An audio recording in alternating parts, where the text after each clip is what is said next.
a podcast to honor the gods. This better come with a sacrifice. Deus Ex Media. Content Capable acknowledges the Indigenous people on the land on which we record this podcast, the Turungurung people. We offer our respect to their elders, past, present and emerging, and extend that respect to all Aboriginal and Torres Strait Islander people. Sovereignty was never ceded.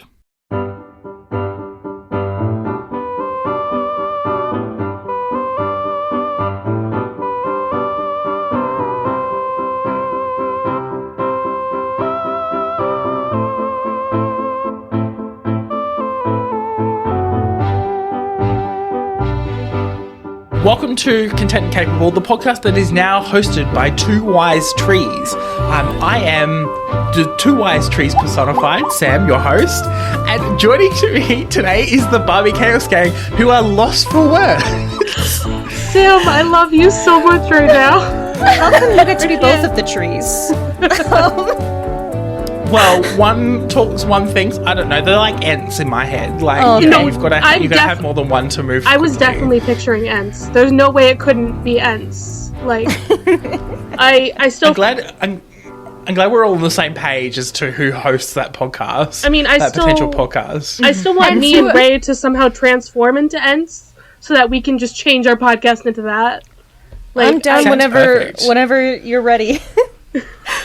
And to immediately bring us into the chaos, what do we think entwives are? Do we think they're bees? Because... Maybe they're Barbies. Juice, I have a question for you. How do you lose an entwife? You forget to fertilize her. You forget to fertilize her. Maybe it's one of those things where, like, the whole concept of playing with them keeps them alive, and so, like, because you weren't cherished by the ants, the entwives disappeared or became weird entwives, and then, like, had cellulite. Well, that's canonical. I'm just rehashing the plot of Barbie at this point. That is canonical. That, like, the ants did not cherish the entwives, and so they disappeared from Middle Earth, and so they're never depicted in The Lord of the Rings, which is why I ask, what do we think the entwives are? Because we don't see them on the page ever. It's like exactly. That flower that evolved to be pollinated by that specific beetle that no longer exists. Yes. that one orchid, the bee orchid. Yeah. Mm-hmm. Yes. Raye, your mind. I love it. We've had so many weird conversations this morning. For context to the listener, joining me on the call is Raye, Charlie, and Juice, who form what I fondly call the Barbie Chaos Gang. Woo! Should we be like, hey, this is my voice, hey, this is my voice? Just I feel like we should, because it's going to get complicated real quick. It is. Hi, I'm Charlie. Hello, I'm Raye. Hello, I'm Juice. Woo, woo, woo. Hey, Juicy. But we've been on a call for like 2.5 hours at this point, because we watched the Barbie movie. Oh, honey, it's 2.5 hours? No. Shit. We got on this call at 4:30. 4:30 EST, babe. It is now 7:30. I just forgot how to answer a Discord call when it popped up. I was like, shit, what do I do? I'm telling you, Sam, we need to just somehow find a way to call the DXM creator Discord. Just yeah. I don't know how it'll notify them, but I want to do it just because I miss that. I miss when everybody would butt dial. It doesn't happen. I love the good butt dial in servers anymore. Some servers do have a call me beep me role, which is if there is a voice call on, I want to know so that I can join the voice call. Mm-hmm. I've got to get that one. I keep missing the voice calls in it. The Deus Ex Media server for as $1 a month. You too can hear our wild theories and vague hints as to when we're recording podcasts. Wait a minute. Including today when Christina asked what color people are feeling, and I said pastel pink. And I was like, I second this. We're supposed to pay taxes to be in the server? I've been going full libertarian. Not if you're a podcast guest. Okay. This is the other thing. You two can also interact with random guests from random podcasts. You were invited because you were on 3 of the DXM podcasts. That's true. I am. Valued contributor to the network. Oh my god. It's nepotism. Don't worry about it. This server is founded on nepotism and vibes. Literally. That's it. Mostly vibes. Don't tell Christina. She's the one who invented that. I know. So we're here to talk about the Barbie movie. We do need to get things rolling, because if we delay talking about the Barbie movie for too much longer, I might have to start hosting a radio show at the same time we record a podcast, which That's fine. I think might be dangerous. Yeah, perhaps. Fine. Sam might turn back into a mouse. It's not a sure thing. Yeah. I mean, Do they how let long you have we been swear on the delaying radio? this? Well, so, and I think we need to get some context. I intended on releasing this episode right as the Barbie movie came out, which was literally a week or two before I was supposed to head to the States, and I got to see Raye for the first time in person. It was amazing. We had so much fun at the Outer Banks. It was so much fun. But we made the decision about a week or two before we all went to we all had our fun times, that we were going to honour the strike by not plugging content that it was struck work. So that meant that, including the Barbie movie, we couldn't really talk about it. So I have delayed this until now, which is been frustrating. I have seen the Barbie movie now a total of 4 times. Only 4? Only 4 times. I'm sorry. I'm not Wow. I don't Sam. know. The local theatre is expensive. I'm a fake Barbie fan. I've now that we have watched it all together again, I have seen it twice. Like, I think that was I'm the one with the fifth or Barbie sixth time. podcast. Yeah. I think the impact of the Barbie movie holds higher the less times you watch it, like, in sequence. I think it's like one of those, like, fine wines. You got to sip it, you know? Or like a really good chocolate. Yeah, that's You gotta make all for of you to those. say and me to not follow. You've got to make all of those like weird oenophile noises with your mouth while you drink it, where it's like they do that thing. And then you're just like, soup. Sublime. Sublime. Okay, I'm going to pull up the Wikipedia page because I feel like there is facts that I have missed about the Barbie movie. Oh, there's so many things. Like, listen, I just remember whispering to Juice in the movie theater, like, as we were watching this movie, being like, wait, this thing's happening. Wait, this thing's happening. Like, it was great. It was a great time. I feel as though So- the listeners might want to know for context. The Chaos Gang, we met up to watch the Barbie movie. I spent $730 on international airfare to watch the Barbie movie. I think Charlie spent like 24 hours flying Yeah. over to watch I the Barbie did. movie. It's Yes, fine. yes. I got Delays. stuck. I didn't like it. I didn't really I vividly remember tracking your flight and just going, oh, fucking hell. They did not treat you well. No, they Airlines. did not. No. And the fact that my mom paid for, like, first class, and then, like, 5 minutes later, they were like, okay, there's a bunch of seats that opened up in this plane, like... Yeah. She didn't have to pay for it. She really didn't. Everything went okay, wrong. I'm reading the Wikipedia. Wikipedia describes this movie as a fantasy comedy film. Yeah. And I like that. I like that description. I think it's accurate. I think if I had to come up with my own words, it probably wouldn't be fantasy comedy. It'd probably be just like comedy. Fantasy is a very broad term, and I don't know that I like how broad it is, but... Yeah. Like, would you describe the Lego movie as a fantasy film? Wait, is this would. an urban fantasy? I No. think this could be considered an urban fantasy. I will say, I think that, like, some of the genre conventions of urban fantasy are not necessarily found in Barbie, but, like, it is a modern fantasy. I will allow it to be called a modern fantasy. Yeah, that modern fantasy feels better to me. Urban fantasy has a very specific vibe to it that, like, if you are someone who is interested in urban fantasy, this film would not hit.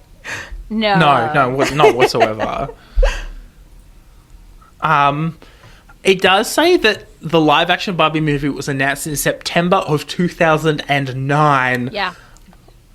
Fuck. For fucking real? Oh my god. Yeah. And then in 2014, April of 2014, Sony Pictures finally acquired the film rights to Barbie, so they could start development. They made multiple writer and director changes, which I had heard of, and the casting of Amy Schumer and the late I was like, the late Anne Hathaway. Anne Hathaway is not dead.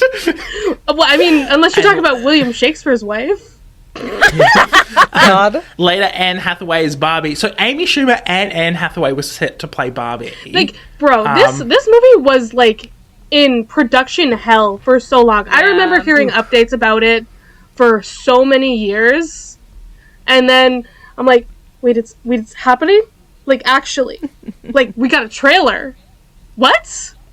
No way. Here's the thing, honestly, because I was for a brief moment tracking the news releases on on my Barbie blog on Tumblr, and every new thing that came out, I was like, it's not gonna happen. I'm extremely cynical about all of this. It's never gonna come out. This is the same. I remember in development like 2020 when they gave an update, and so I think you turned around to me, Juice, and we're like, it's not gonna happen. Like, it's been in development hell for too long, and I'm like, oh gosh. But what if? I was protecting my heart because I had been burned for years. Oh. I'm so sorry. They finally brought it to you. Yeah, exactly. It's here. I suppose we probably should talk about the plot. Now that we've watched it a number of times, whether that's 2 or 17, what do we feel about the pacing of this movie? Oh, I think it's perfect. I don't have any issues with how it plays out. Like, it's obviously a little nonsensical, but that's by design. I don't think that I have any issues with following it. I think the pacing's pretty good.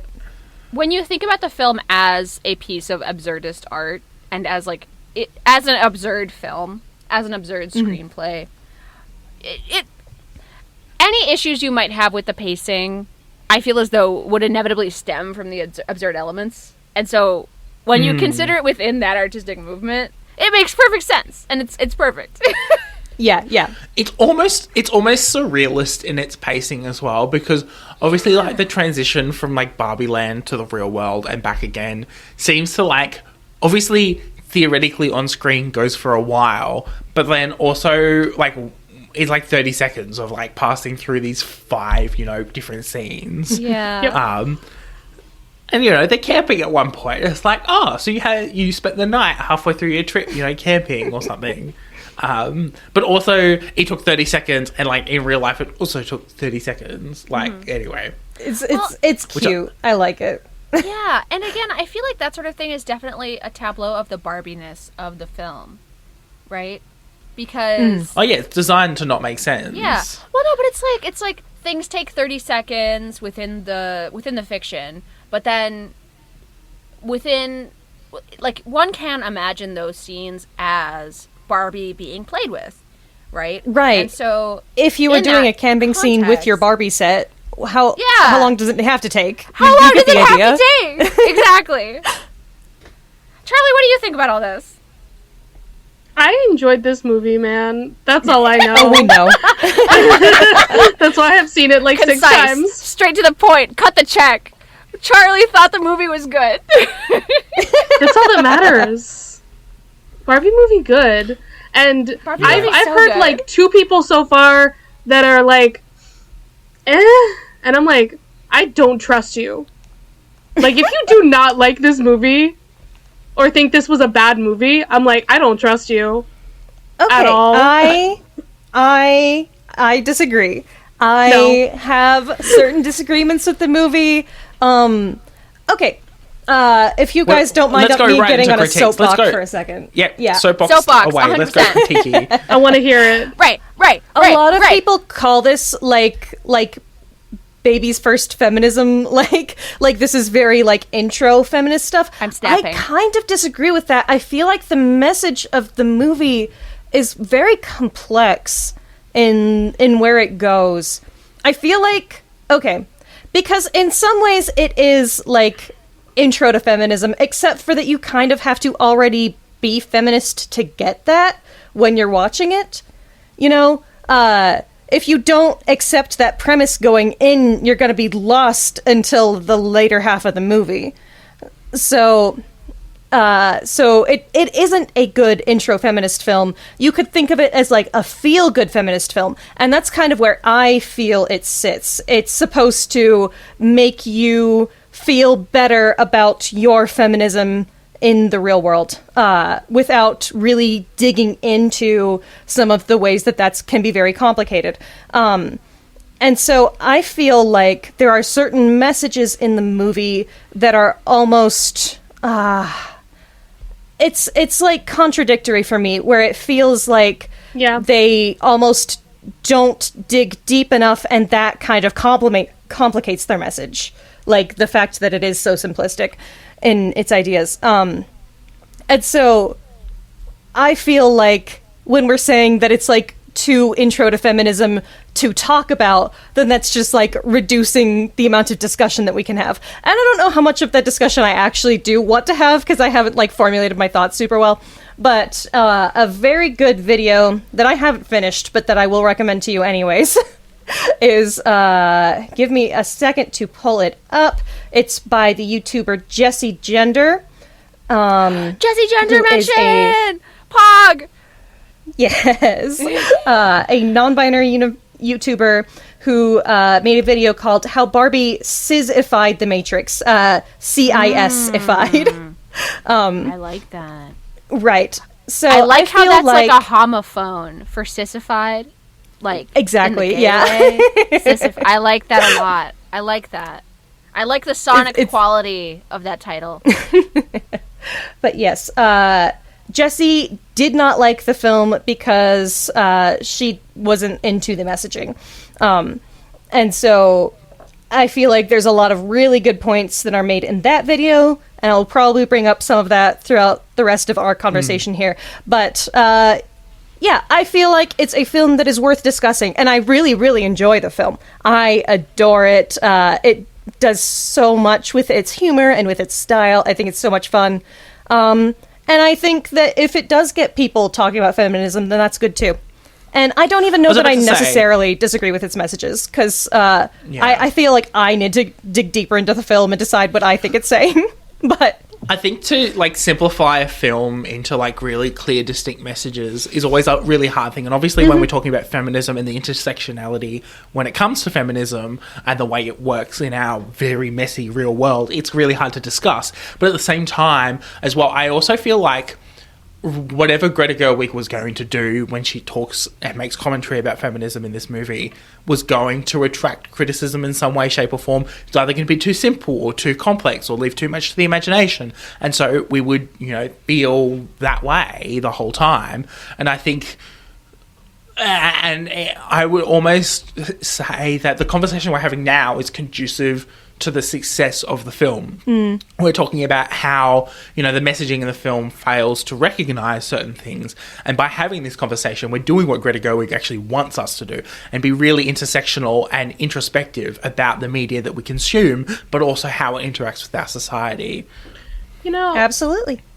I feel like the intention of, like, Barbie Land is to almost show people, like, or to be like, hey, this is what, like, this is what at least men think feminism is. It's not actually what it is, per se. It's not just, like, women being it's all about women. Women are the superior ones. That's not what feminism is. That's definitely a perspective, but I don't feel like the film really brings that out or criticizes that in any way. It is very self-aware as a film, but I feel like in where it's reflecting reality and in where it's making fun of reality, but I feel like it doesn't do enough to challenge the reality that it's kind of hyperbolically reflecting. I mean, I do think the problem is that, like, hey, we're still kind of like, we're in the real world. It's not like we really can, like, solve the problem of feminism within this movie. They were just like, sadly, the status quo was kind of like how the world is. We can't just solve that.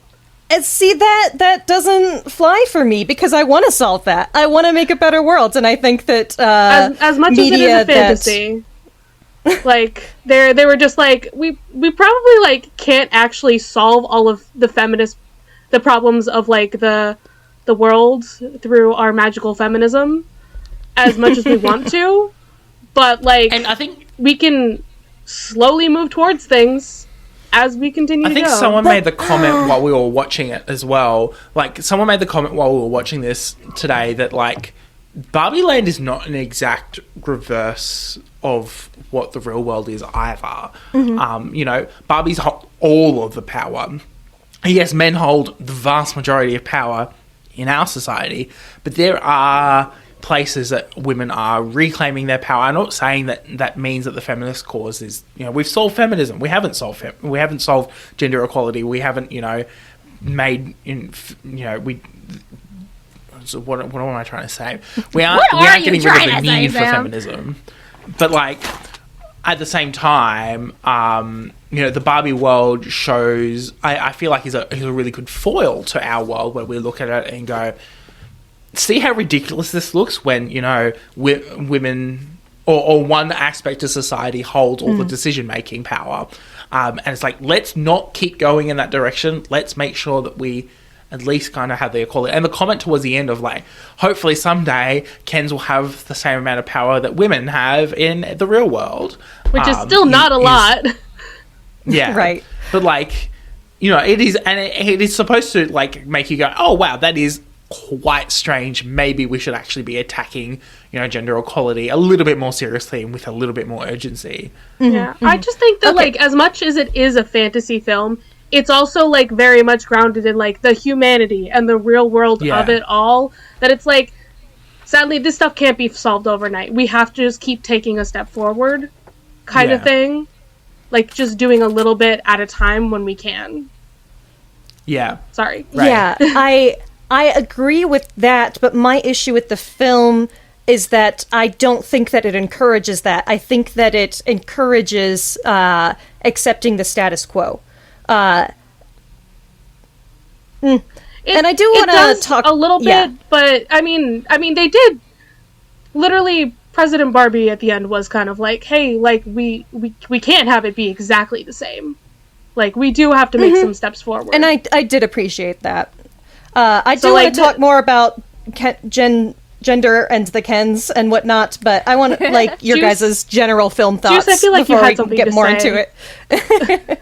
And we were just talking. Well, well, you see, you guys were having a good little roll there, and I didn't want to cut you off. But no, I think Raye, I think a lot of what you're saying, the film has the film alleges that it has a utopian vision, but the utopian vision that it provides is not necessarily an actually just or righteous society. Nope. That's. I think there might be a commentary on utopia, though, like the idea of there is a perfect society that we're aiming for. And that's so funny. Every utopia in media is actually a dystopia. Let's be honest. First of all, true. But second of all, so the etymology of the word utopia, it comes from the Greek word utopos, and that word can be translated both as the place that is perfect and the place that doesn't exist. Yeah. The place that can't exist, right? So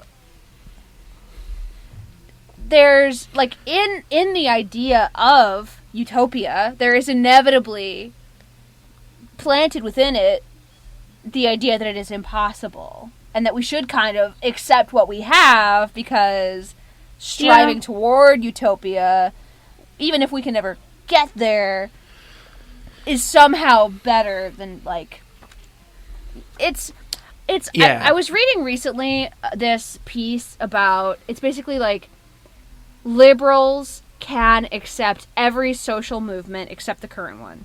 They can accept every racial justice struggle except the current one. They can decry every apartheid state except for the current one. You know what I mean? Like, centrist politics will never attempt to do something radical about what is happening in the now. And I feel as though Barbie, while it does have, relatively speaking, a radically feminist message, is inevitably a piece of centrist media.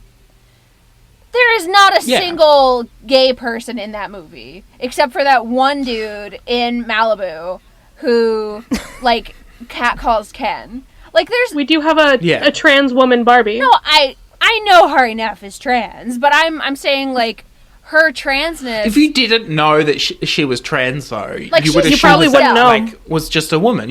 She was dressed like all the rest of the Barbies. Yeah. There was... And not to say that we should signify trans people as different, but, like, there was no... This is clearly a representation of an LGBT person. Yeah, and we had to pick up on necessarily- that. Yeah, exactly. I'm not necessarily asking for, like, quote unquote representation, but what I am asking for is, if this is an attempt to be radically feminist, I do want to see a gender expansive cast, you know, because what we had in the film was very binary, which isn't a bad thing, but it's like, if there is a radical message to be found here, I want more. What I was thinking about on this watch is how the film presents the genders as very adversarial. It is binary, and it is an adversarial relationship. There is not peace between the genders, except for arguably at the end of the film when we find When we saw feminism. happiness in the individual and like self-actualization, which kind of goes beyond gender.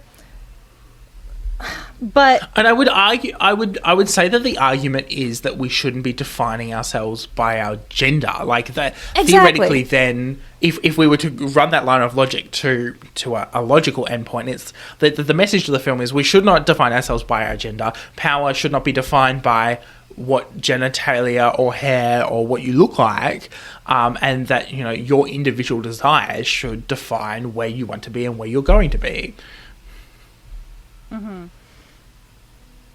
Yeah. Anyway, sorry. I who just else know has that general film thoughts before we get deeper into it? I just know that Alan was for the gays. Alan is genderqueer. Alan was for the gays. Alan, I will give the film this. Alan was genderqueer, and I love it. We have the two genders, Barbie and Ken, and then Alan is just there. I mean, Midge is there also, but like Midge somehow is pregnant. Midge is like, Midge has a uterus, Charles. no, Midge does not have a uterus. She just has a baby in her belly. A plastic Which shell Presumably attached the by belly magnet. piece comes off. Yeah. It does. It's does. attached by And magnets. I'm just saying, she could totally pop that thing out whenever she wants to and put it back in whenever she wants. Whenever she I wants don't to. like to think about it, and I don't appreciate it. Raye was so upset because as we were rewatching it together, I was like, this could be like this thing, and this thing could be like this thing. I just want body horror in my Barbie movie because they're dolls. They are dolls. They are dolls, but they're not. You can see them as human people. Yeah. And They so should if you be have my nipples. doll I feel logic like- to them. Weird Barbie does give some level of body horror in this film. She does, and I'm glad for it. Yeah. A very mild level, like, and I think this is the other thing that we as adults kind of go, we want more of this and we want more of that. It's fascinating how Greta Gerwig has created this movie as something that no matter how old or how young you are, you feel comfortable watching. Like, Yeah. your super conservative grandmother will go, that was a lovely film about, like, women supporting women and the role of mothers with their daughters. And us will go, oh, that's a great, it's a great take on feminism, and it opens up a discussion about how we can do better to advocate for the feminist cause. And then for little children, it's like, oh, look, it's a Barbie, and they're doing silly things, and Kate McKinnon is doing the splits. Like, Yeah, I agree with and- you, Sam. It is a very effective piece of all ages film. We don't get that very often anymore It's either. true. And I think that this is the power that Greta Gerwig has as a director, because I've only watched one or two other films Greta Gerwig has been a part of, and they deal with adult themes, but they deal with adult themes in a way that doesn't like, my mother would be okay with, like, sending her children to the cinema to watch. Whereas, you know, I look at something like The Ballad of Songbirds and Snakes, which has recently come out, and I watched that, and I've watched all the Hunger Games movies, but my mother refuses to let any of her children read or watch any of the Hunger Games stuff because she has very strong opinions on it and doesn't think it's suitable for children. I know that children read it. It's a reality that children read it. That's just the way that my mother has decided that needs to happen. So therefore, it can't necessarily be an all-ages movie. Go, Jews. My 6th grade teacher read us the Hunger Games novel as our group reading novel. No. During like October to January. That was our daily reading where she would like read from the book and we would do book reports on it. We covered it in my freshman year of high school. So we didn't have to study it at all ever. I think I might have been too late for it. My freshman year of high school was all about, like, rebellions. Like, literally, that English class, we only learned about, like, rebellions, and it was really funny. No streetcar named Desire here. A younger child, like, reading the Hunger Games seems fine. I think that that's good to, like, introduce them to those kinds of concepts early. And yet, watching it, I'm like, might be a little above their pay grade. Maybe that's hypocritical, but somehow visual media is different to me. It is. No, I would have to agree. It's very easy to remove yourself from a written medium. But from a visual medium where you have to sit there and watch it, like, there's a reason why kids get scared at scary movies rather than a scary book. Same. See, but a scary book is good for kids. Like, it's true. Yeah. I will say, while I was reading the Hunger Games novels in middle school and high school, I definitely felt that the level of violence in those novels and the level of violence, like, perpetrated against children, like, looking back on it, Suzanne Collins was not creating this work of fiction, you know, by accident in any sense of the word. You know what I mean? Like, especially not to make every fandom bullshit about a current political situation, but I feel as though one can draw parallels between the heavily militarized state of Panem and the current situation in the Middle East. It's almost as though child soldiers rising up to literally kill their oppressors on the page of a novel. It's almost as though, like, it's important to make sure kids know that violent military oppression is not something that they just need to exist in. I don't know. Well, I think it's fascinating to talk about then the role of propaganda both in Barbie, the Hunger Games, and in our real life. And I'm really lucky I've got family who are involved in the military, so we talk about propaganda all the time and how propaganda spills into our media. And it's fascinating. When I finished watching even the Barbie movie to an extent, it's that whole otherization of a different group. And it's so easy to dehumanize someone that we think of other. And I think it's fascinating because obviously the role of Ken and the way that his character develops deeply unothers him. He becomes quite human to us because he has very real emotions and very real desires that we see he's struggling with how to express and obviously then expresses quite poorly through you know, being a man. And I think that, yeah, I don't know, it's a fascinating commentary about how we react to the media we see. You know, here's my critique of the Barbie movie. Where's my therapist, Barbie? Come on. Where is our therapist, Barbie? Ken needs some therapy right now. All of the Kens do. What I wanted to say is that we kind of act like it's ridiculous to talk about politics in regard to, like, popular media, but something like the Barbie movie or the Hunger Games are made with politics in mind. Like, Yeah. these Very kinds of much. discussions are valuable because, like, it's not like the author didn't actively invite these discussions in the media that they made. Yeah, you're right. Suzanne Collins didn't write that shit on accident. And neither No, did whatsoever. Greta Gerwig, you know? And the commentary about the power of propaganda and the whole idea of, like, especially at the start, that assumption that Barbie had solved gender inequality in the real world, as everything's fine. So they think everything's fine in Barbie land. And then when they get to the real world and go, actually, everything is very much not fine, it's that having to come to terms with the fact that the propaganda that they had been fed was not accurate. And now what do we do to react to it?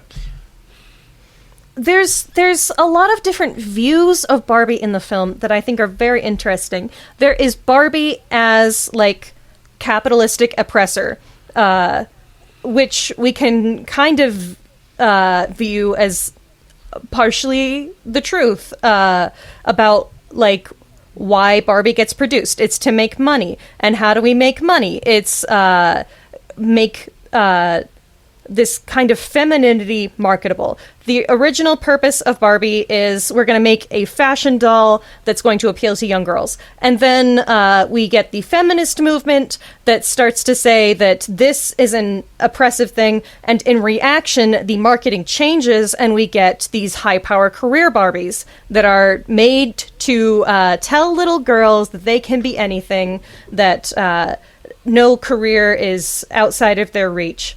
And then we get the criticism of that, and, you know, whether that is actually legitimate, and but on the other hand, we get people who celebrate that, like me on my podcast. I love Barbie, and we talk a lot about how Barbie is empowering to us, and the good messages that she has for girls and for everyone. And I don't know, I think that it's really interesting how many different viewpoints even just the film presents to us about Barbie as an idea. Yeah. And I think this is the thing that it kind of invites us to do, is just, like, take what we want out of... Not what we want, take the messages that call to us from the movie. Like, we don't... And I think this is where I think a lot of the critique becomes invalid, because it's like the Barbie movie wasn't designed to send a very clear message. It was designed to send a whole bunch of messages to a whole bunch of different groups in a whole bunch of different ways, to then, you know, kind of create that sense of, you know, that there is a future. Well, if you guys are amenable, I want to talk about Kens and gender. Yes! Let's go. Kender? Kender! Can you feel the Kenergy? Yes, I'm feeling the I'm just Kenergy. Ken. Charlie is wearing their Knuff shirt, their Knuff sweater. It's very good. I got it. It was my very late birthday present. Aw. Okay, so, Barbie world is quote-unquote flipped in terms of gender power. The Kens do not have any identity in the corporatized Barbie world. They have no employment. They have no meaningful way to express themselves. They are accessories to the Barbie. To the point that it is notable that someone would ask Ken the time in the real world, that they would respect him enough to believe that he could read a watch. Like, I mean, is this not truly representative of how, like, the Barbie brand is and how it works? yes, that's another thing, is that in the real world, Kens are basically superfluous. People do not play with Barbies to play with their Kens. I did. That's because you're gay. I'm gay and I really liked Kens, okay? They got to wear I love suits. this. The Barbies didn't get to wear fun things like that. I think it's funny because, like, obviously Ken has been so used to not being given that much attention, not really be thought of. Like, Barbie doesn't think of Ken first. She thinks of her friends first. The whole blowout party, and Ken asks whether he can go to Barbie's place. And Barbie's like, yeah, I'm having a massive blowout party. with all my friends. And then Ken wants to stay the night. And Barbie's like, well, no, I'm having a sleepover with the girls. And it's like, he's never really thought of first. The girls are thought of first, the other Barbies. Well, what's interesting is that The Barbie sexuality of it all. doesn't... Yes, that too. Barbie doesn't even seem to want any kind of relationship with Ken. Barbie seems to almost resent being attached to Ken specifically. She has no real interest in him and just kind of rebuffs all of his advances. She's like, and yes, he's a buddy. Honestly. Right. He's a guy who's around a lot of the time. I don't, dislike him, but I have no desire to hang out with him specifically. Yeah. Yeah. Yeah. And it's fascinating because obviously, I think of, a child that's been told that they can choose what they're going to eat for dinner. And it's like, I have all of this power of what everyone's going to eat for dinner. And then it goes to their head very quickly. I don't know whether you've watched a small child decide what they're going to eat, but it goes to their head very, very quickly. And it's fascinating because you don't get to, you often don't see it in adults. And he obviously really struggles expressing... Someone made the comment that he's really struggling to express his desires in a way that is conducive of a good a helpful reaction from Barbie as well. Barbie is dismissing him and thinking he's superfluous, but really he's having these big thoughts and emotions and is not quite sure how to explain himself to Barbie to not get what he wants, but get a reaction that is conducive to a positive outcome. Well, Ken has no value outside of Barbie. He has no identity outside of Barbie. And so the only thing that he is even allowed to express himself with is desire for Barbie. He doesn't know what that desire is because there is no sexuality in corporatized Barbie land. But he wants something, and you can sense this frustration in him that his desires are not being recognized and are never being met. Yeah. And I feel like that is also part of how, ostensibly, this is a flip in genders, but it still has baggage of gender from the real world, because Kens are not objects of desire. Barbies are objects of desire that Kens desire but have no access to, like they do in the real world. Yeah. I don't know. I think it's hard to understand. And I'm saying this from my perspective. It's hard to understand what that feels like as well, with not having identity outside of someone or something else.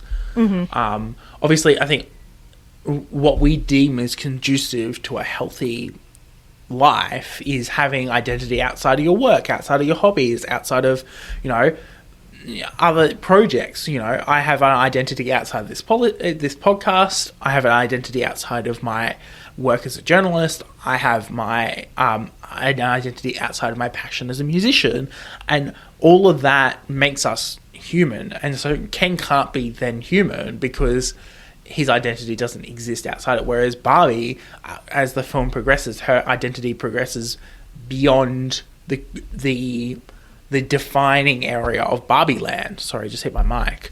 But I think that's a really important idea. And someone else mentioned that Barbie has an existential crisis. She's the one who has the existential crisis because she's stereotypical Barbie, and there's nothing in Barbie land that ties her to Barbie land. Right. All the other Barbies have careers, and she doesn't. She just goes home and goes to the beach and has parties, and that appears to be it. She doesn't have any other defining characteristics. It's also interesting that stereotypical Barbie is a thin, white, abled woman, and that the other Barbies are ostensibly variations on that theme. They have to have something different from that standard, which, is not good necessarily. Is pretty bad as an implication. But again, it's another thing where the movie is self-awarely reflecting part of our reality and the ways that we have assumptions about our reality, but I feel like not pointing it out enough to really make any kind of statement about it. Yeah. Yeah. Lost for words, people. Yeah, I've been talking a lot. I had so many thoughts on this watch, like a lot of thoughts. I was rambling just like this, like during the movie. You will always have so many thoughts and opinions, and I'm just like, yeah, I want to hear. Well, good. I wanted to ask you guys what you thought about Ken's like evil heel turn, and whether we are supposed to be sympathizing with him or like upset with him for bringing the patriarchy to Barbie Land. Are you guys familiar with Valerie Solanas' Scum Manifesto?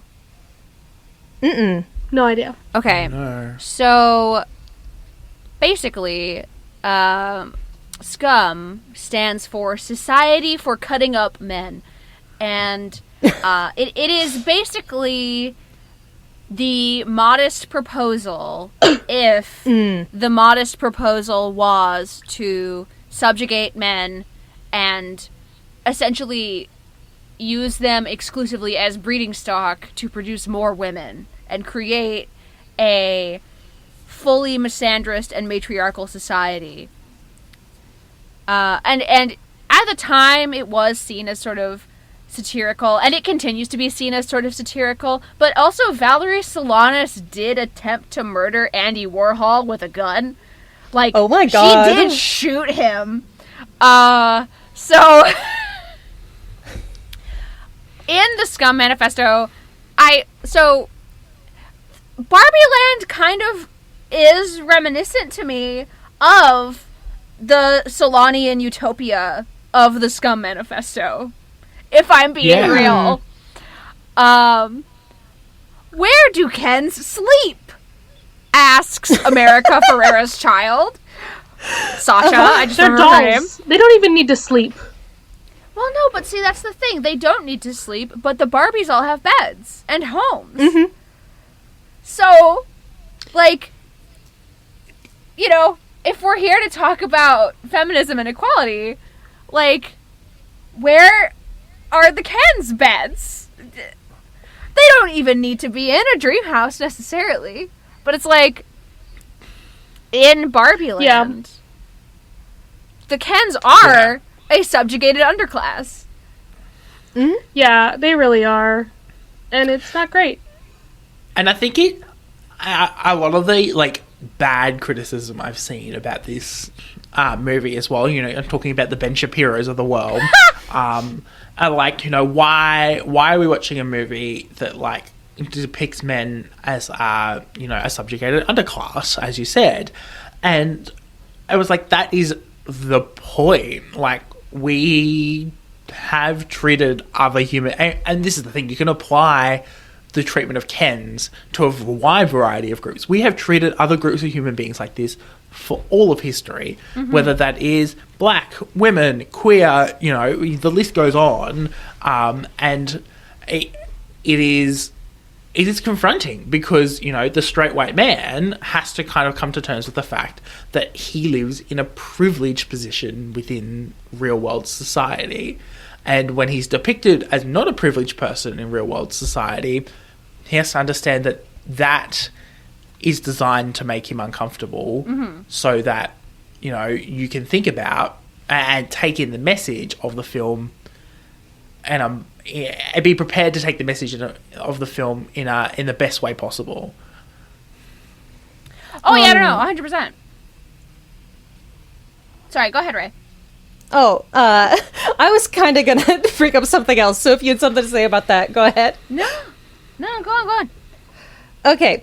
What I wanted to say about, like, gender inequality and masculinity is that in Barbie Land, there is no way to express masculinity in, like, a societally acceptable manner. Masculinity is derided, and it has been basically snuffed out, and I feel like that's a large part of the Ken's frustration. And that's a lot of real world men's frustration when they hear about like toxic masculinity as an idea. Yeah, Juice? Yeah, well, and from the queer angle, you know, weird Barbie is the only masculine Barbie to ever exist. And they have completely, like, ostracized her for that expression of, like, not even, like, masculinity necessarily, just, like, imperfect femininity. Yeah. Yeah. Well, it's like, again, to compare anything to stereotypical Barbie's femininity is to inevitably be seen as masculine by comparison, I feel. So what the film kind of shows us is that when you deride masculinity in its entirety and not just its like toxic forms, then you get people who are frustrated and unhappy. Being able to express masculinity is good. It's a societal good. There's nothing wrong with masculinity as like an idea. We like men and cis men and trans men and non-binary men. They're good and they can like add a valuable perspective to society. And I feel like that's one of the things that I like so much about the I'm Just Ken song is like where it goes is into like this solidarity in this underclass of men who are finally starting to find themselves and I'm just Ken and I'm enough and I'm great at doing stuff and holding hands and you know, put your manly hand in mine and like finding that solidarity and that recognition of like shared experiences and being able to finally express that masculinity in a way that feels rewarding. I feel like that's so important. And that understanding as well that their expression of masculinity, and I think this is what this song does and why it's placed in the movie where it is that it's that understanding that, oh, wait, I don't have to express my masculinity in a violent way. I can express it in a way where we work together. We don't tear each other down to bring societal good. And at that point, they've forgotten about the Barbies, too. The problem with the idea of patriarchy that Ken brings back to Barbie Land is that it's based in power and subjugation.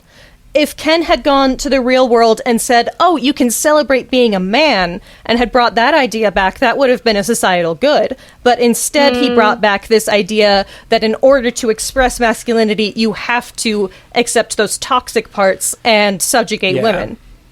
I think the scene where Ken gets mad at Barbie, like, and the frustration he has at Barbie while she's in the real world, and that she doesn't seem to be seeing what he's seeing, I think then means that when he comes back to Barbie Land, he has taken a more extreme approach than if Barbie had been supportive and understanding and had gone, yes, let's take this back, but let's take it back in a positive way.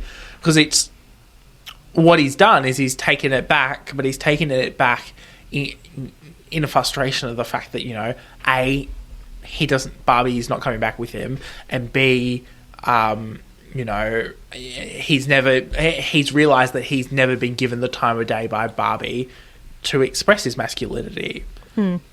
Or to sleep in a house, like we said.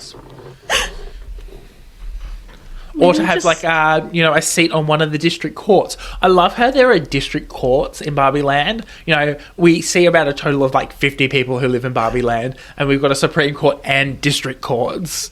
Hey, like, guys, everyone is on the court. Like, that's it. Like, everybody is there. Right? I think stereotypical Barbie is the only one who's does not have a position. Everyone else does. One thing that, like, really stood out to me is when they're, like, going back with the mother and daughter, and Barbie's like, yeah, Barbies control the courts and the money, and it's like, why are you a capitalism? Why do you have money? I don't think you need it. Like, because they are made by Mattel. Well, and they kind of are inherently capitalist in the fact that they are a product that you sell. That means the world that they live in must also have capitalism, sadly. It kind of reminds me of the conversation we had about the whole I don't control the railways or the trade of commerce. I was about to say that, Sam! Barbie Land Okay, is Juice, do you wanna- fascist. Do you want to Giorgio explain Meloni. the Italian joke that is the railways Please, and commerce? Please tell us. Okay, Again. so we were talking about this earlier while we were watching the movie, but in the Italian dub of the Barbie movie, Italian audiences thought that the joke, "I don't control the railways, I don't control the flow of commerce," when the Bratz doll parallel girls were like cussing Barbie off, essentially. Like they call her a fascist. They called her fascist, yeah. And she's just like sitting on the pavement weeping and being like, "I can't be a fascist." Meanwhile, 2 seconds later, "Barbara, you control all the money?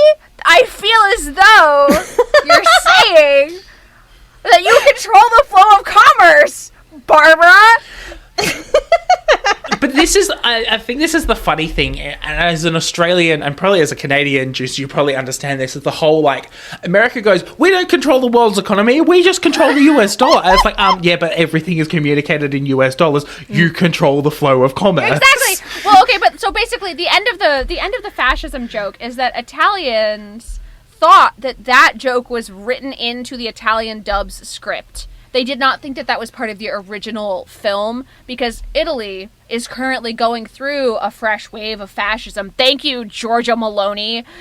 But anyway. Thank you, all of Europe, by the way. All of Europe's going through a wave of fascism. The Tory party, you know, or even New Zealand. Poor New Zealand. They don't have a progressive government anymore. Has Zealand gone to the dogs? Like, what? It went back to the Conservatives, but the Conservatives spent a month trying to figure out who was going to run the government. Are the cons fash in New Zealand? So this is... world politics update for a minute. So on the 14th of October, I want to say, New Zealanders went to the polls for their general election. Their Labour Party, which is their progressive... Well, their centrist party, realistically, but their progressive party was voted out. There were a couple of reasons why. About every 10 years... If a government's stable, about every 10 years, it'll just get naturally voted out, and you'll switch back to the other side. So the Conservatives won, but the Conservatives didn't actually win a lot of seats. So they had to deal with like some further right-wing parties to form a coalition government. Of all things, on the exact same day, Australians voted down an amendment to our a referendum. We had a referendum on the same day. I remember this an referendum. amendment to our constitution to recognise First Nations people and have a direct voice to Parliament. So, what a great day for progressive ideals. Oof. Yeah. But yes, We're doing some land acknowledgements at the end of this episode. Yeah. Juice, were you done with the Italian joke? Were you I think it finished was, with that? yeah. I don't remember. Yeah. It was written in. Yeah, so basically Italians, they went to the film. The Italian dub had that joke about, like, we don't control the railroads, we don't control the flow of commerce. It's because during World War II, Mussolini, like, monopolized entirely the flow of commerce and the railways. And it's so okay. So Italian sidebar. There's this turn of phrase that attempts to sort of absolve the fascist government during World War II, and the phrase is, "At least the trains were on time." No, they weren't. They literally were not. Mussolini is burning in hell right now. Just FYI. But like, nothing like, under the fascist government was good. And there are no ways to reconcile the fascist government of Italy during World War II. Anyway, sorry, go ahead, Sam.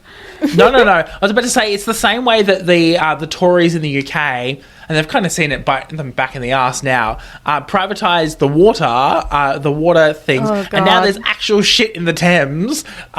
So they're going to have to before the Conservatives get voted out, hopefully in the next 2 years, they're going to have to re-nationalise the water companies, because they went and privatised them to save money and to make it efficient, and it has made it objectively worst. Water is objectively worse in the UK. And so they're going to have to renationalise it, all in the space of the Conservatives holding government, over the last 10, 12 years. Conservatives always think it's a good job to add a profit motive to public utilities. And it's like, why would you think that was a good idea? It's because profit motive does not actually, put people to do good things and improve things. It incentivizes them to make money. It's true. You're true and you should say it. But, okay.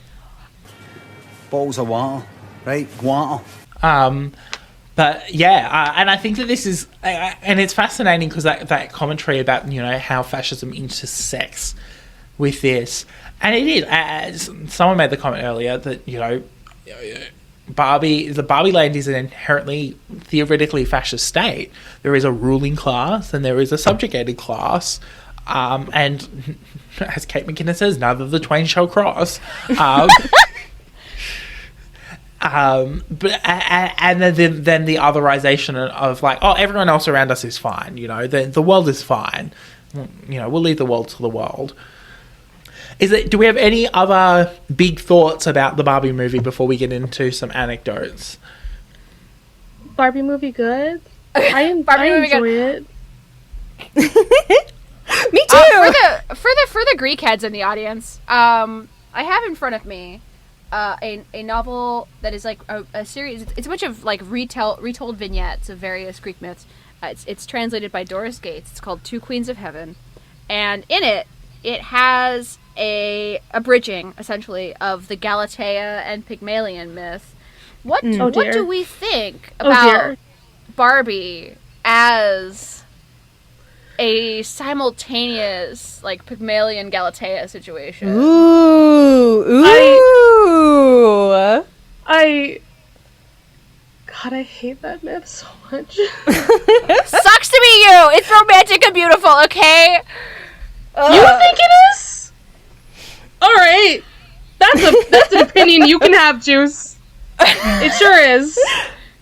Because I fucking hate Pygmalion. I think he's an asshat and doesn't deserve her. For what? Oh my god! The man was lonely, and Aphrodite decides to be like... He did not like real women. No, he did not like real women. He was an incel.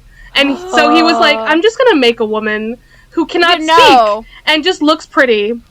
She eventually learns how to talk, first of all. But second of all, the phrase incel originated in a bisexual woman's memoir. So, back it up, Charles! Ooh! Juice got the history facts! It doesn't change the fact that he is one. Yeah, well, yes, I mean, okay, in name, he is involuntarily celibate. Yes. That is... You can't really contest that because it's true. But yeah, exactly. Anyway, I think Barbie as Galatea works, personally. I personally would rather her be Pinocchio. Also not a bad comparison. Another anti-fascist king. We can draw parallels to almost infinite number of other texts. There are a lot of, and I think this is a testament to the complexity of Greta Gerwig's storytelling, being able to draw ideas from something like Pygmalion and Galatea, but also then Pinocchio, but also, then our real world experience as well, I think is incredibly important. And it's fascinating that we, the plot is written in a way that we are able to make those comparisons. And it's a true testament to the power of storytelling. Yeah. Awesome. I'm just like, Barbie want to be a real girl? There you go. Well, I'm working through Barbie as Galatea right now because she is not made by someone for love. She is made by someone. Well, but at the same time, she is made to be an icon, an object. Yes, and her kind of growing past that very interesting to me. My brain was going more towards the Ruth Handler is Geppetto trying to remake her daughter. Yeah, that's right there. Well, see, yeah. for me, it's like Ruth as Aphrodite. That was my vibe. Okay. Just push Pygmalion over there because he's worse than Ken. It's no.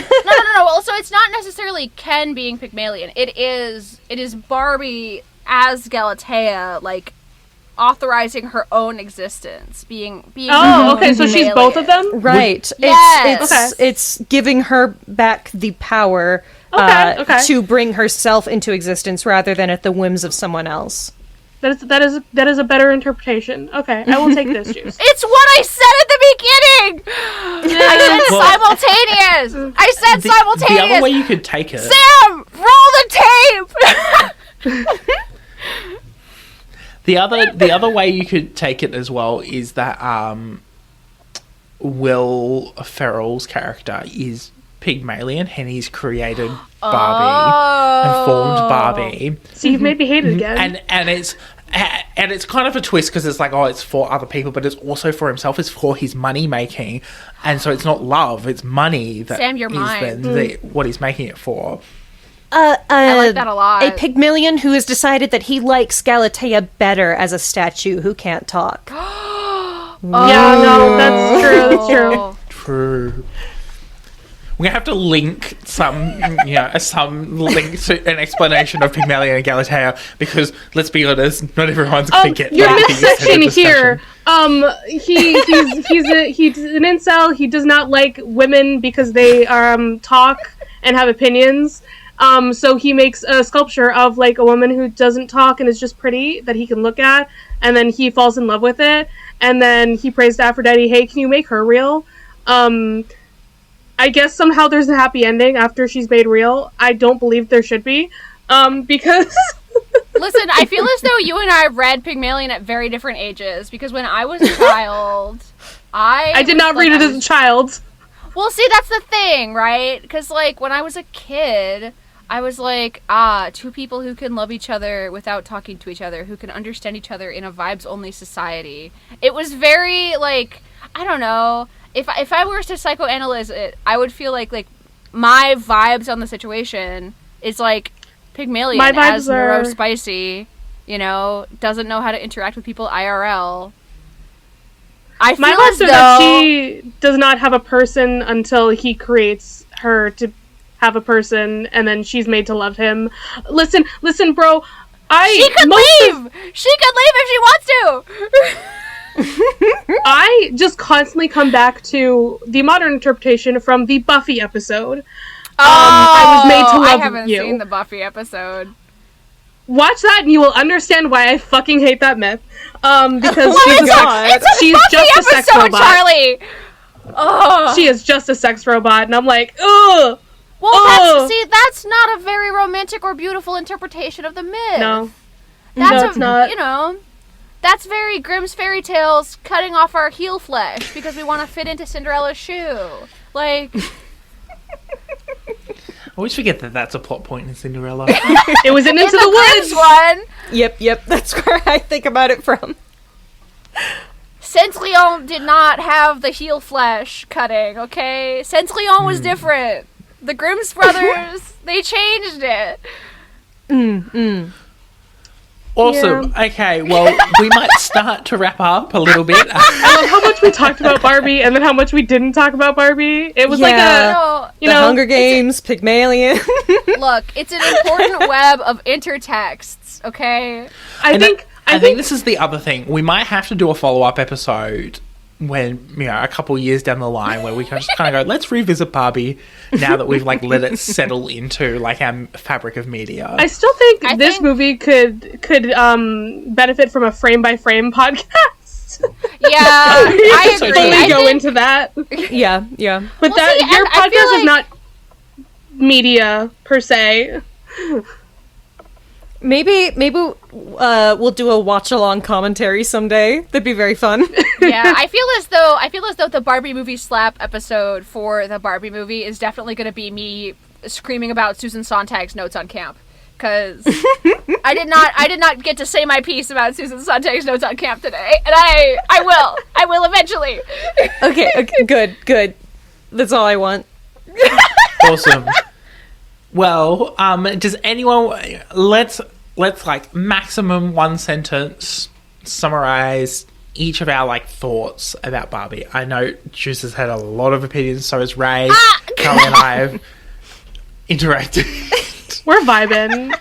We're vibing. Let's start with Raye. I feel like Raye hasn't spoken a little bit, so. Oh boy. This is a beautifully made movie. It made me cry in the theater. Those scenes with the nostalgia filter and the gentle Billie Eilish song are incredibly beautiful. But I worry that some of that beauty may be hiding a darker underbelly of, like, centrist liberal feminism.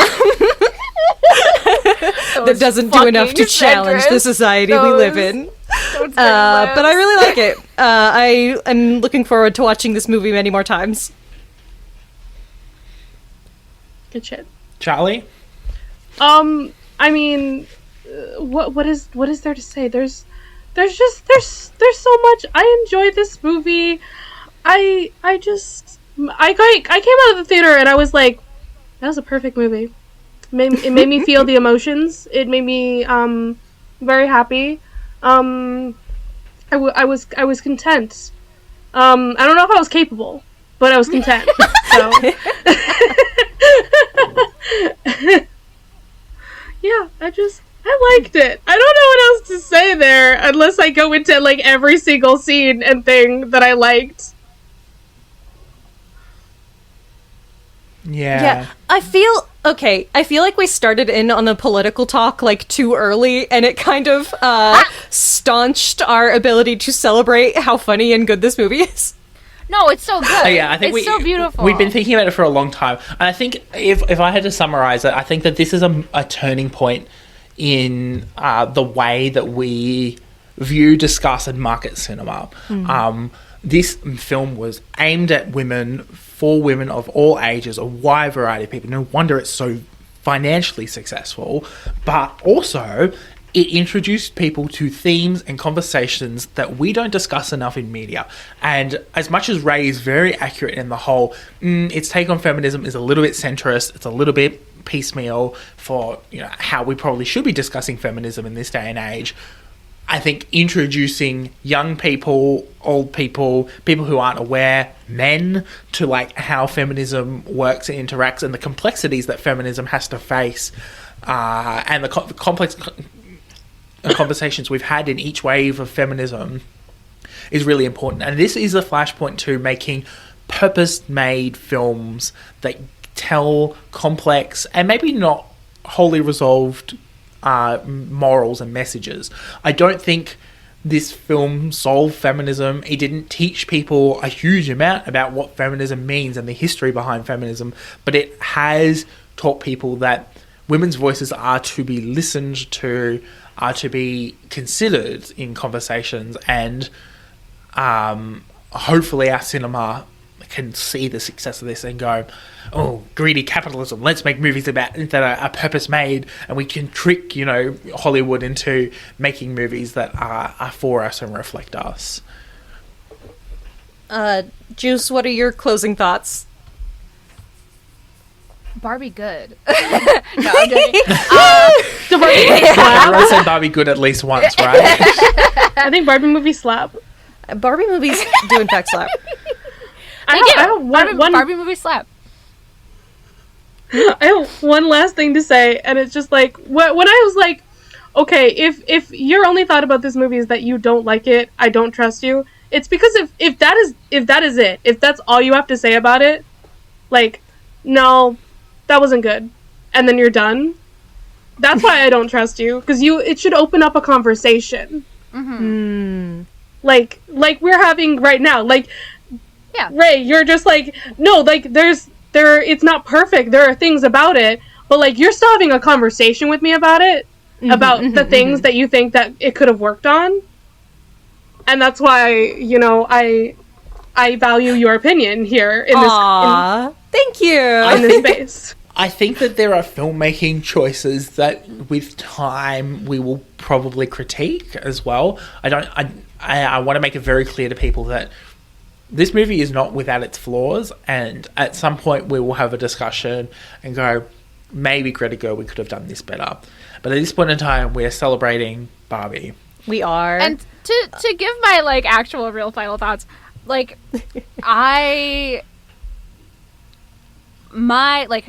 initially, when I first went into my undergraduate degree, I was in a double major for women's studies and sociology. And so I actually did have to take all of those baby's first feminism courses. And it's like, everybody comes to feminism and comes to activism from a different place in their life.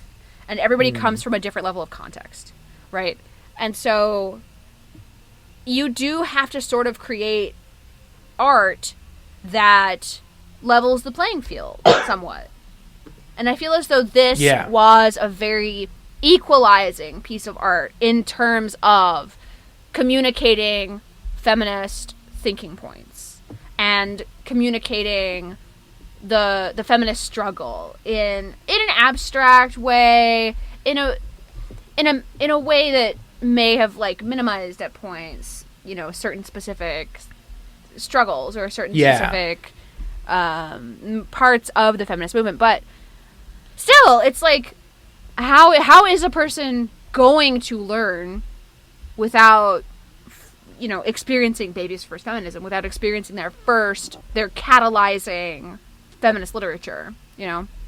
And so that's something that I do appreciate about, you know, while I do think that Greta could have afforded to commie it up a little, you know, we have to take what we can get at with regards to mainstream literature. Because, like, another thing, sorry, I'm ranting, but, you know, another thing with the Barbie movie is not necessarily cult cinema, but it does sort of exist within Greta's history as a cult cinematographer.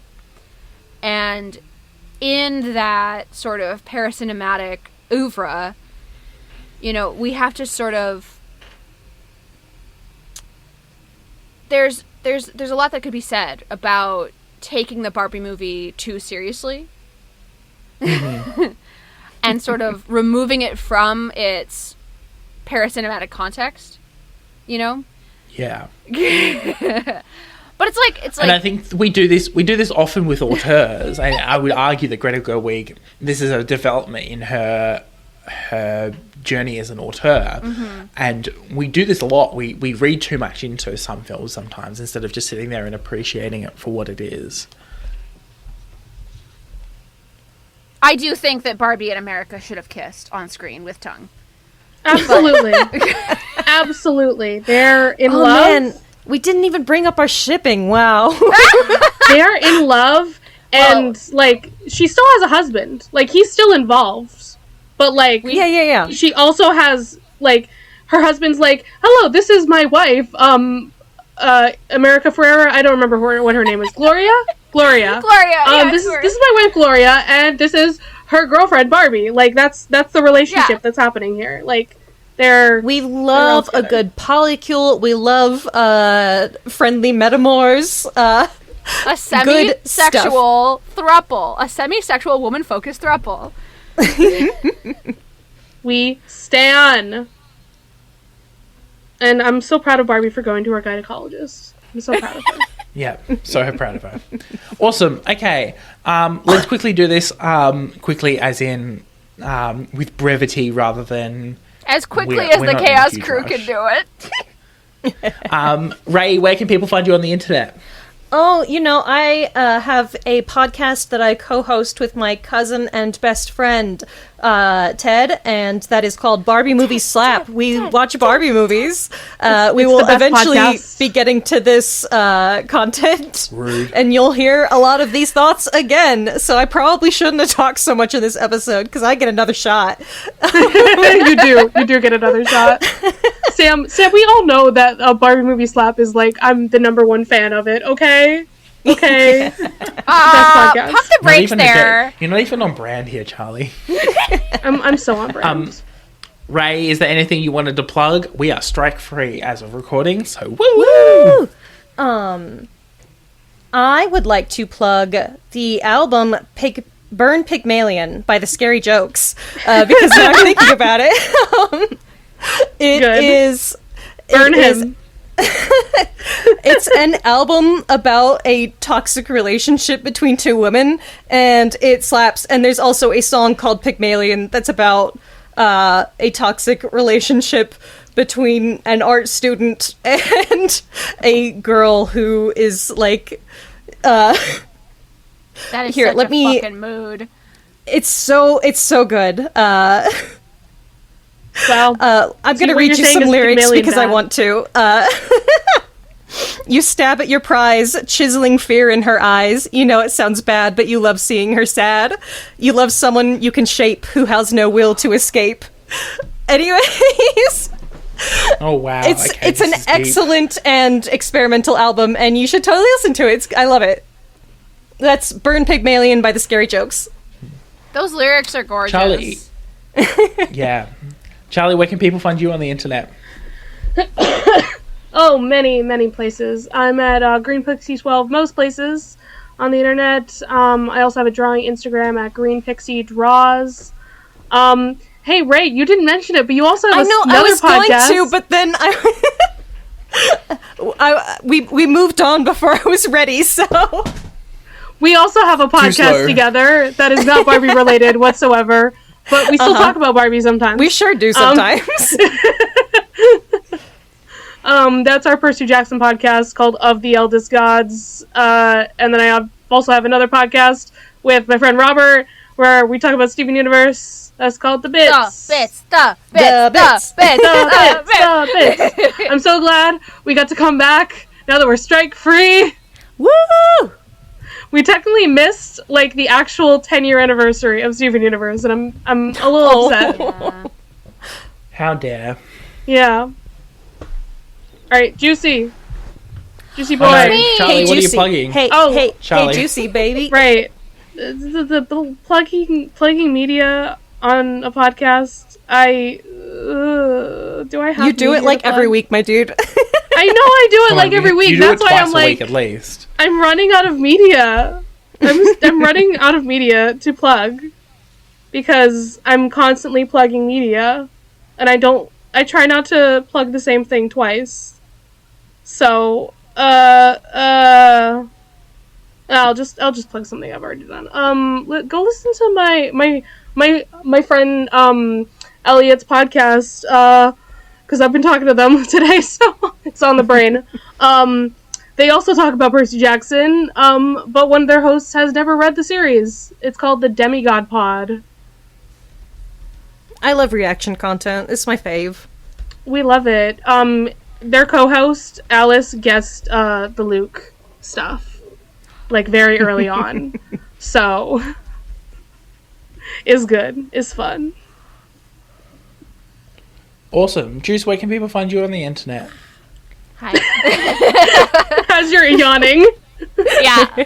Mid huge yawn. You can find me at Phil Sherwood VO on Twitter. That is my current sole roost on the internet. And if I were to recommend anything, it would be The Wicked Years, which is the novel upon which the musical Wicked was based. Isn't that, like, part of the series?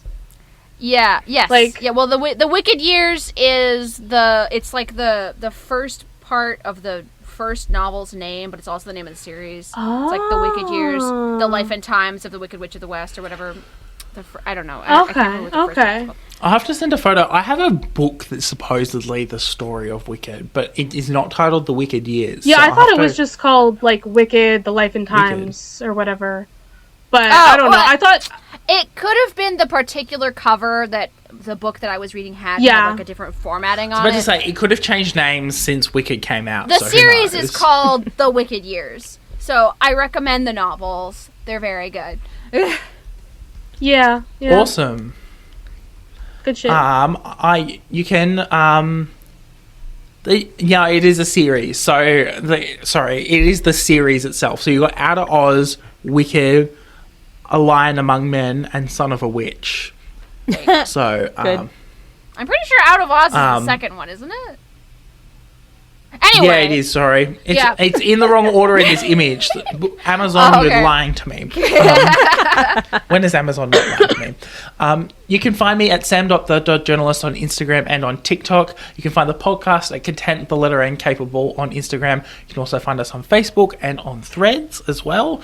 I am going to plug this week Bluey, and specifically the character Muffin. If you just want to go and watch some Muffin edits on TikTok, go ahead. It's similar vibes, I find. So, and we recently had the big Bluey countdown here in Australia.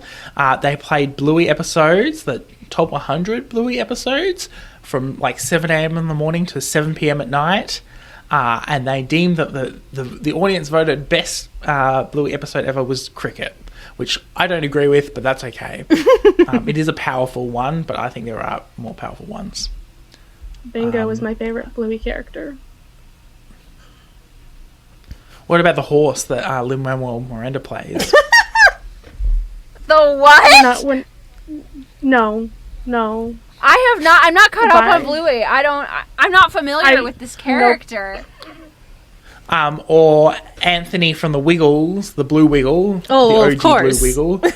He plays a character. Hamish from Hamish and Andy. Not Hamish? Yeah, Hamish from Hamish and Andy. He plays one of the dads. Yeah, there's a lot of Australian celebrities who voice characters. It's great. It's because they know that Bluey is now your national pride. But also, I love the animation studio because they take care. They're like, we don't want to burn out, so we're going to take a break for a little while before we create new episodes. Oh, good. In Bluey, I need a trio of water spaniels that are voiced by the girls from H2O. That's my want. That's my Bluey want. Correct. No, you're right. You're right, and you should say it. We need it. We need this crossover. Well, thank you, Juice, Raye, and Charlie for coming on the podcast. It's been so great. I am so excited to chat with you about Barbie Chaos next year. This is the last episode of Content and Capable for the year. I'm taking a break. I'll be back on early February. You'll see in the first week of February there will be a trailer, and then from the second week of February we're right into the swing of things. So, we'll miss you, Sam. Keep an eye out. Look, I've got to take my summer holidays, and Please do. I do apologise for the sporadic content over the last few weeks. I've had some personal stuff go on that's meant I've had to take some time away from pretty much everything, which sucks. We love you, Sam. But thank you for sticking out through the end of the year. Woo! Bye, Barbie. Bye, Barbie. Content and Capable was recorded, edited, and produced by Samuel O'Brien. You can follow the podcast at Content, the letter N, Capable on Instagram, and you can find it on Facebook. You can also send an email through to contentandcapablepod@gmail.com with any of your thoughts, queries, or concerns. The best way to support the podcast is to leave a review on your preferred podcatcher so more people can hear the podcast. The art was done by Opia, and the music was written, edited, and produced by Jason Hilton. Content and Capable is proud to be a part of the Deus Ex Media Network, where you can find a podcast for any of your nerdy interests.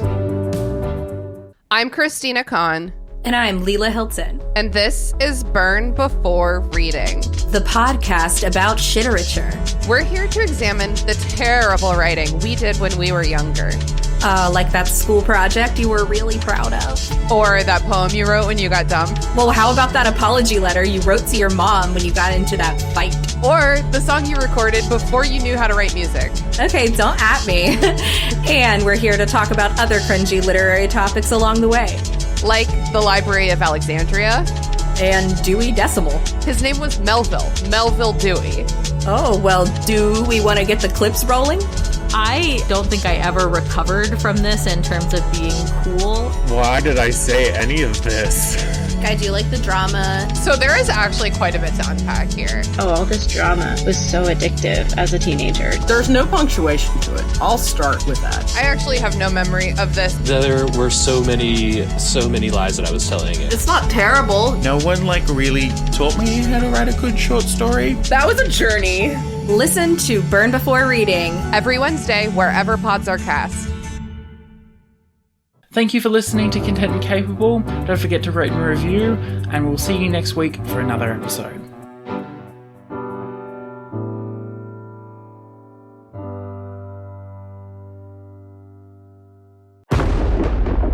Deus Ex Media.